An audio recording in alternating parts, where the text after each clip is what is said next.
I think whatever happens, bro. Yeah. Oh, wow. You know what I'm saying? Dude, the internet sleuths are going to be on it, Law and Order style, bro.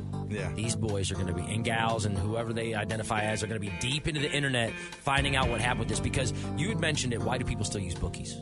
Right. Why do people still use bookies? You know what I mean?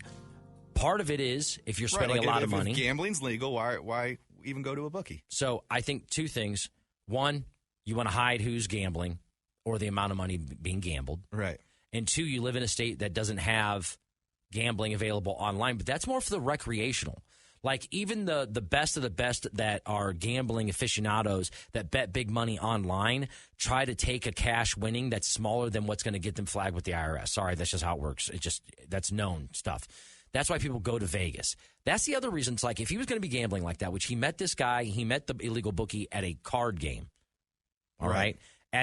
There's illegal poker games that go on all the time. I'm sure they weren't just playing for, IOUs. They were playing for real money. And the guy was like, well, that's what I do. There are bookies around. They're around in every state. But because for the most casual person who's not looking to spend a lot of money and doing that, online, FanDuel, DraftKings, all of those are great. That's what they're for.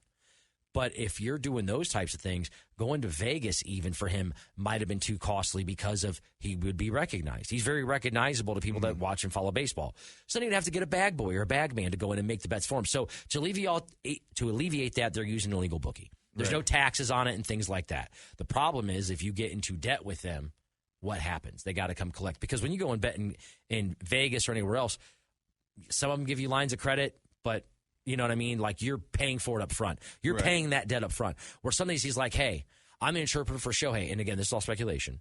But that I'm good for it. Put me down for another 25, 30K on X, Y, and Z. And like you said, that's all kind of like it's tax-free money winnings, right? If you do win, it sounds like he didn't win a lot of money. He lost a lot of money. There's $4.5 million worth of wire transfers here, right? Like that's certainly getting noticed on DraftKings, right? Absolutely. And you would get a tax form for it. Exactly. So, there's a lot there. And, I know Shohei says he didn't gamble, and a lot of people, I'm not trying to throw this out there that Shohei did, but, if you were a Shohei and you didn't want people to know you're betting on baseball, that's how you would do it. You would go through a bookie because now you can hide, hey, I am gambling on baseball. And so, yeah. That's why they still exist. Because at first I was like, why does this even exist still? So yeah, that makes a lot of sense. But yeah, man, it's interesting, man. I mean, Ippei is about to be locked up like Akon. That's for sure. Locked up like P. Diddy. Serious.